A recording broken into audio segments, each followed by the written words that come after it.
Today, I want to talk about those moments when we're put on the spot. Add that up and you get... You want me to speak? When I point at you, yeah. Those rapid fire Q&A situations that can make or break presentations and really trip us up. Most people in these situations get caught up in what they're going to say, and I want to propose something different. That Q&A is 99% a listening skill.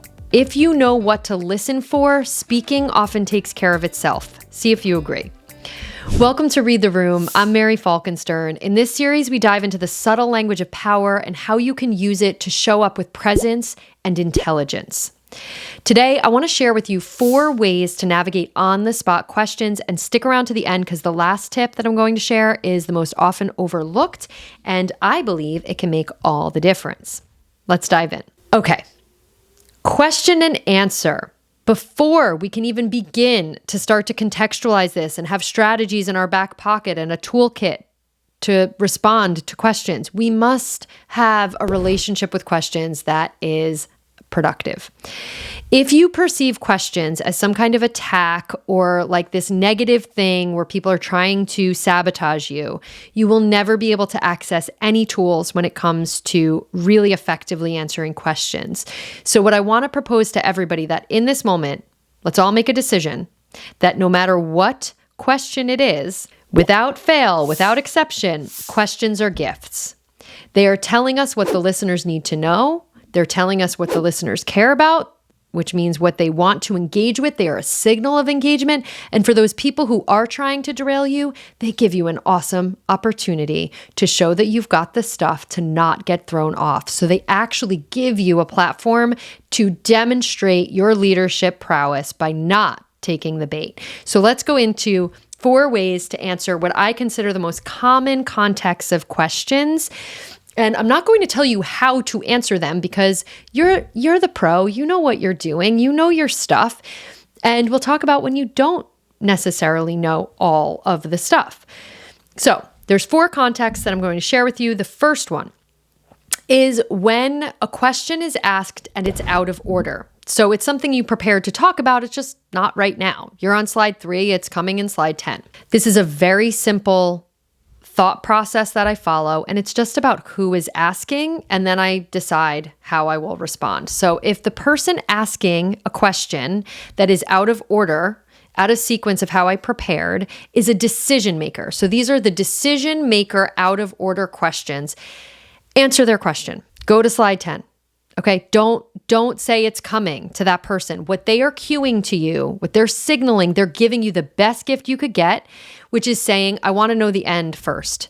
You probably are doing too much preamble to what they really need to know. So just give them the good stuff right away.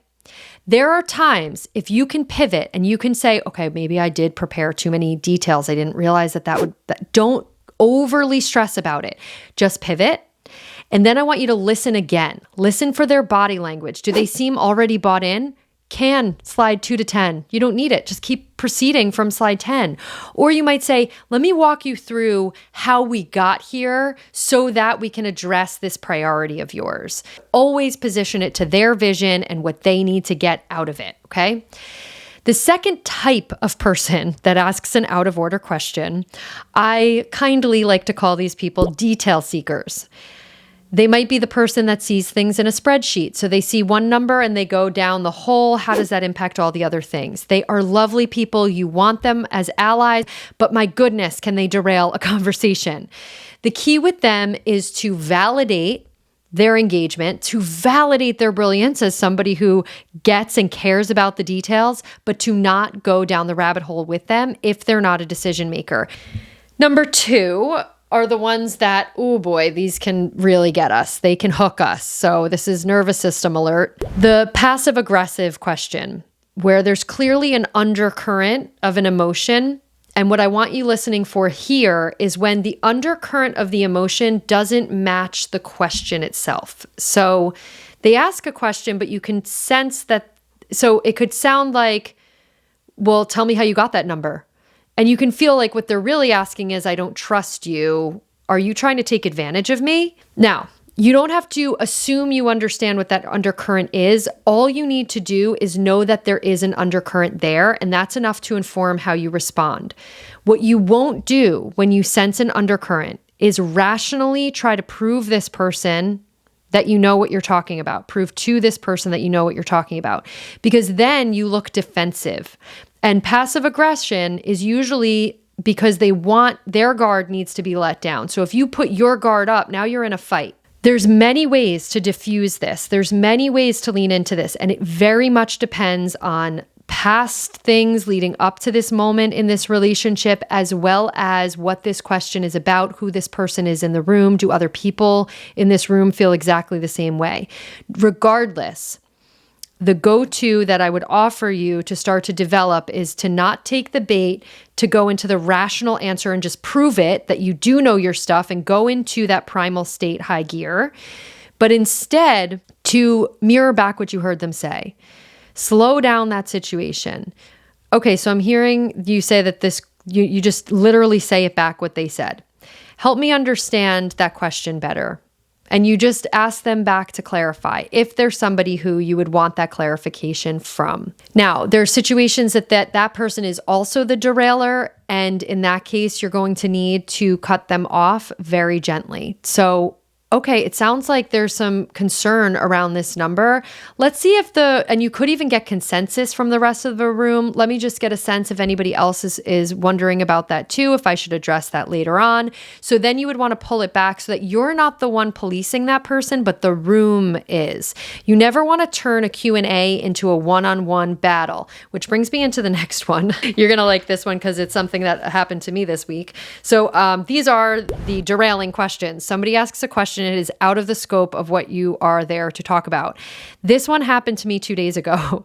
I was presenting I was actually hosting an office hour session with an organization around a certain topic initiative.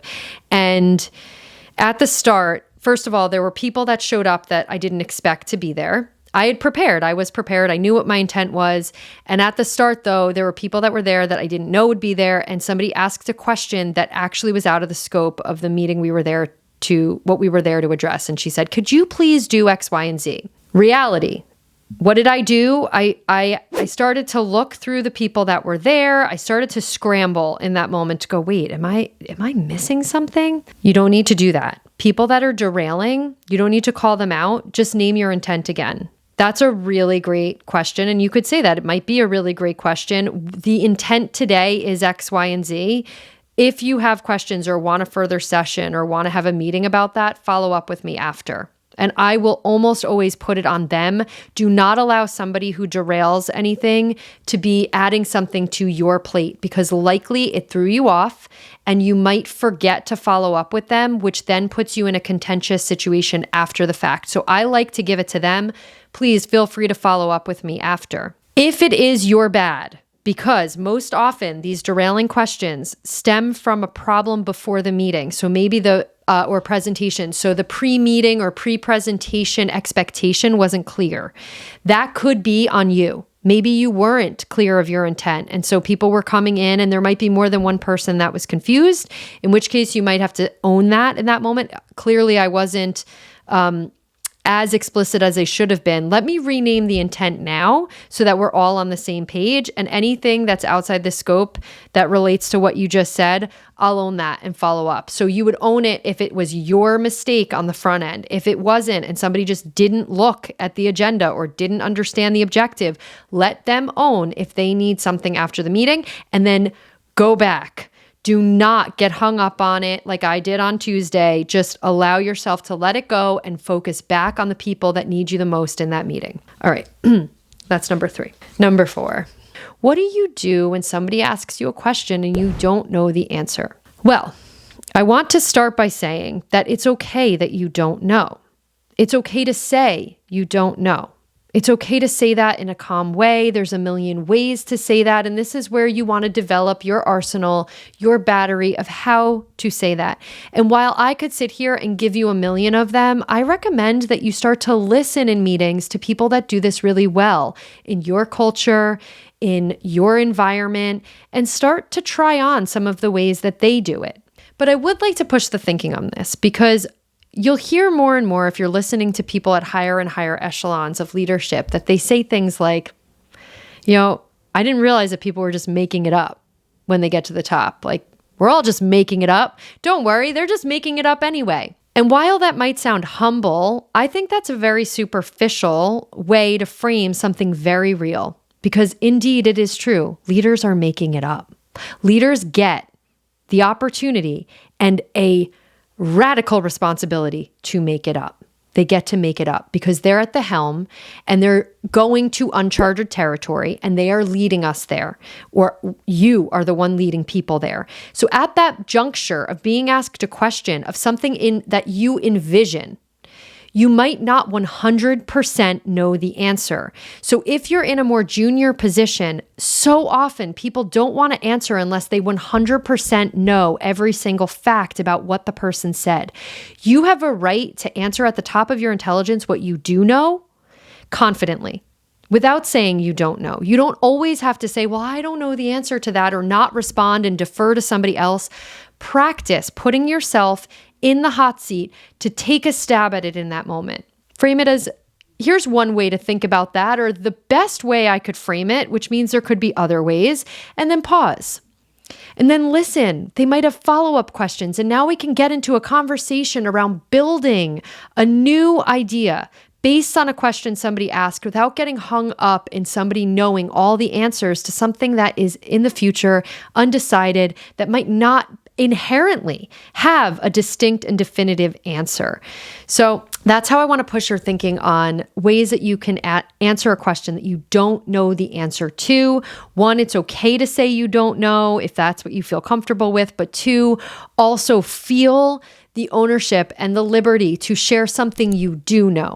Put yourself in the game. Would love to hear in the comments what situations you encounter when it comes to questions and answers. I hope this gets you started in thinking through, what am I listening for when somebody's asking the question, as opposed to just knee-jerk, what am I going to say in response to make sure that I stay in control? Try these on, see what happens, and I look forward to talking to you next time.